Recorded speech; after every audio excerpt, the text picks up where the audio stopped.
athletic, she's doing jogging, she wants to keep herself fit and trim.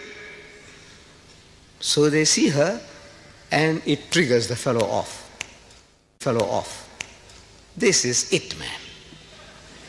The Bible says, satanic Salman's satanic verses says, white women, no man, fat, Jewish or non-differential, this is nice and trim. So they go for her like a pack of wolves, and one fellow bashes her on the head and she falls unconscious, and they gang raped her one by one.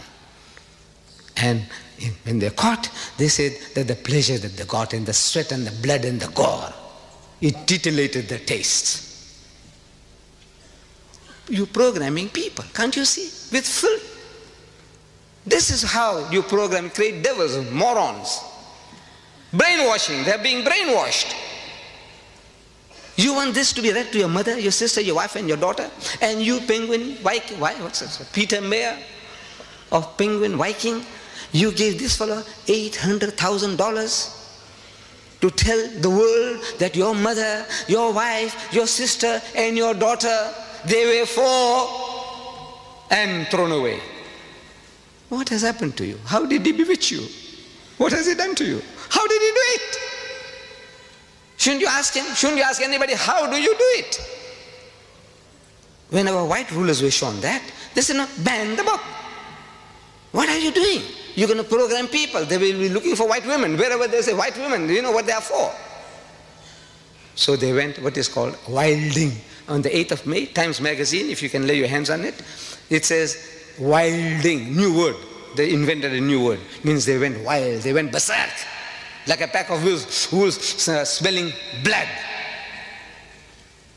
What are you doing? What are you doing to the world, to mankind? And Mrs. Thatcher, just recently, I'm reading this, Monday, September 11th, Maggie says no to sex investigation. I don't know whether you read in your newspapers. Dateline from London again.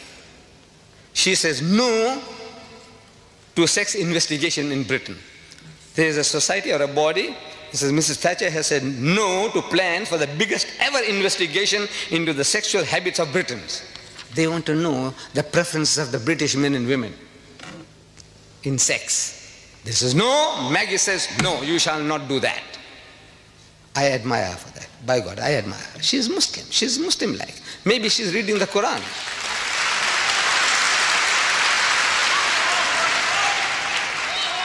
Because Allah tells us in the Quran, evil should not be noised abroad, broadcast, except where injustice has been done. Because once you say things, there are things you can insinuate and you can program people. Like this. Look how you easily people can be programmed. British girls are too easy. British girls, I'm reading from Sunday Times, one of the leading newspapers, Sunday newspapers in South Africa, dated July 9th, it says British girls are too easy. Latin lovers reckon there's no skill in chatting up British girls because it's too easy to get them into bed. The Italian stallions in the holiday resort of Rimini hold a Playboy of the Year contest, earning points for each girl they make love to. They have a contest. Prim Catholic Italian girls merit 10 points. If you get a prim Catholic Italian girl, if you get her into bed, 10 points for a bonk. One bonk, you get 10 points.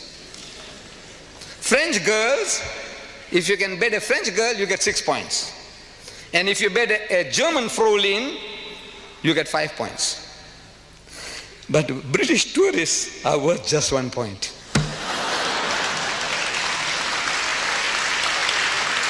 What are you doing? Your daughters, your sisters, when they go overseas, every guy's doing, I say, man, this is the easiest meat. What you doing? Even if they're not, now everybody is making approaches. Like a beach in season, that every British girl is like a beach in season. Anybody comes, anything goes. This is what the guys are saying. You want to have a sex survey here? Here, September 16, 1989, The Economist, your news magazine, The Economist, says A woman was raped on a London tube. You know, your underground. She was raped. So they carried out a survey. And a survey showed that only 24% of women thought the tube safe during the day, during the daytime. Only 24% of women thought the tube safe during the daytime, and only 1% at night. You know what they're telling you? This is semantics, playing with words. They're telling you that 99% of your mothers and your sisters and your daughters are terrified at night, 99%. But they say only 1% feel safe. Instead of saying 99% feel unsafe. The masters of language. This is how they do it. You want the world to know? You want to take statistics? Dr. Kinsey, the American, he did it. The Life of the American Female. The Life of the American Female by Dr. Kinsey. I read it. I read it. But I will not allow my wife to read. Fortunately, she can't. But I will not definitely allow my daughter to read. Why? Because by reading that stuff, it's going to pollute their minds. It'll give them filthy, dirty ideas which they could never have imagined. I can't give you details because it might create the same problems. I will not share it with you, what I read. Dr. Kinsey's Life of the American Female. If you read it, it's the same. The British female is the same. The French female is the same. The German female is the same. On the average, it will be the same. Gives you ideas. Filthy, dirty things. Mrs. Margaret Thatcher is wise. She says, no, you shall not do it. I take off my hat to her. By God, she's acting as a Muslim. This is Islam. These things you don't do. And even what they call, this is royal gossip that even British rags won't publish. Look, they have certain standards. You know, rags, British rags, these rotten papers, filthy, dirty newspaper, they talk about all the filth and the dirt, pornographic thing. And bigger headline, not even Britain's notorious gutter press. You have a gutter press here? Even notorious gutter press dares to print the story Yanks have read, the Americans have been reading. What? Mum's the word about Zara's dad. Mum's the word, keep quiet. Don't utter anything about who is the father of Zara. Who is Zara? She is the daughter of Princess Anne. Now they're insinuating that she is the bastard child of Peter Cross, who was her bodyguard. 8 years ago, he committed adultery with her, and he got this child, which was given out to the world as the child of Peter Phillips. But she was not. She is a bastard child by Peter Cross. The picture is given. The princess is there. The princess is there. And the dashing detective is there, behind the princess. What are you doing? What are you insinuating? You are destroying the life of a child. Can't you see? One child. You are insinuating that she is a bastard child. She is a bastard child. At school now, 8-year-old girl, wherever she goes, if she is cross or angry about something, he says, I know why you are cross. Zara, I know why you are cross. Because you are the daughter of Peter Cross. Can I say, look at her, look at the picture. Maybe she was sullen or in a moody, this thing. Here, they give you a picture where she's sullen, she's moody. He said, you see, she's cross because she's the child of Peter Cross. And this starts where it started in Britain. One of your leading newspaper men here, the doyen of British newspapers, of the Daily Mail, columnist, Nigel Dempster.